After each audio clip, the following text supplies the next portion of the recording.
গান লাইসেন্স বানাতে চান বা বন্দুক রাখতে চান নিজের কাছে কিন্তু লিগ্যাল ওয়েতে, তাহলে এই ভিডিওটা পুরোটা দেখুন। সবার প্রথমে আপনাকে আপনার ডিস্ট্রিক্ট ম্যাজিস্ট্রেট বা কমিশনার অফ পুলিশের কাছ থেকে A1 ফর্ম আনতে হবে। এই ফর্ম আপনি অনলাইনেও পেয়ে যাবেন। সেই A1 ফর্মে আপনাকে আপনার সমস্ত ডিটেলস ভরতে হবে। তারপর এই A1 ফর্মের সাথে আপনাকে দিতে হবে 3টে সার্টিফিকেট।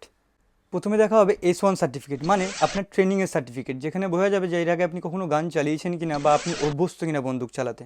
S2 সার্টিফিকেট, যেখানে দেখা হবে আপনার কাছে স্টোরেজ আছে কিনা বন্দুকটা রাখার জন্য, মানে আপনার কাছে সেফ বা সিকিউর জায়গা আছে কিনা যে আপনি বন্দুকটাকে রাখতে পারবেন আপনার কাছে।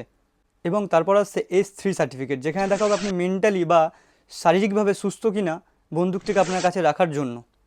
এই 3টে সার্টিফিকেট পাওয়ার পর আপনি A1 এর ফর্মের সাথে এই 3টে সার্টিফিকেট অ্যাড করে আপনার ডিস্ট্রিক্ট ম্যাজিস্ট্রেট বা কমিশনার অফ পুলিশের কাছে পাঠিয়ে দেবেন। আপনার ডিস্ট্রিক্ট ম্যাজিস্ট্রেট বা কমিশনার সেই ফর্মটিকে আপনার এসপির কাছে পাঠাবেন। আপনার এসপি দেখবে আপনার নামে কখনো কোনো ক্রিমিনাল মামলা ছিল কিনা বা আপনার নামে কোনো অভিযোগ আছে কিনা। যদি না থাকে তাহলে ওনারা আপনার গানটি অ্যাপ্রুভ করে দেবেন। এরকমই যে কোনো লিগ্যাল প্রবলেম বা প্রশ্নর উত্তর পাওয়ার জন্য আমার চ্যানেলটিকে সাবস্ক্রাইব করুন এবং এই ভিডিওটিকে লাইক করুন।